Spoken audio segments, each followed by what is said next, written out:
నూతన మద్యం దుకాణాలకు లైసెన్సుల జారీకి తెలంగాణ ప్రభుత్వం నోటిఫికేషన్ విడుదల చేసింది. 2 ఏళ్ల కాల పరిమితితో కూడిన లైసెన్సుల జారీకి నోటిఫికేషన్ ఇచ్చింది సర్కార్.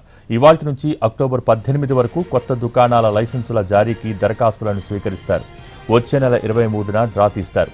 మొత్తం 2620 మద్యం షాపుల లైసెన్సుల జారీకి నోటిఫికేషన్ విడుదలైంది. కొత్త మద్యం దుకాణాలకు దరఖాస్తు రుసుమును 3 లక్షల రూపాయలుగా నిర్ధారించారు. ఈ మొత్తం సొమ్ము నాన్ రిఫండబుల్. ఎక్సైజ్ చట్టం 1968 ప్రకారం శిక్ష పడ్డవారు, ప్రభుత్వానికి బకాయిలు పడి సక్రమంగా చెల్లింపులు చేయని వారు అనర్హులు. లిక్కర్ షాపులలో గౌడ సామాజిక వర్గానికి 15%, ఎస్సీలకు 10%, ఎస్టీలకు 5% రిజర్వేషన్స్ ఉన్నాయి. డ్రాలో దుకాణాల లైసెన్స్ పొందిన వారు మొదటి వాయిదా మొత్తాన్ని అక్టోబర్ 23, 24 తేదీల్లో చెల్లించాల్సి ఉంటుంది. లైసెన్స్ ఫీజు మొత్తాన్ని 6 విడతలుగా చెల్లించే అవకాశం కల్పించింది ప్రభుత్వం. డిసెంబర్ 1 నుంచి నూతన దుకాణాల లైసెన్స్ అమల్లోకి వస్తుంది. స్థానిక సంస్థల ఎన్నికల నేపథ్యంలో కొత్త మద్యం దుకాణాలకు భారీగా దరఖాస్తులు వస్తాయని ఎక్సైజ్ శాఖ అంచనా వేస్తోంది.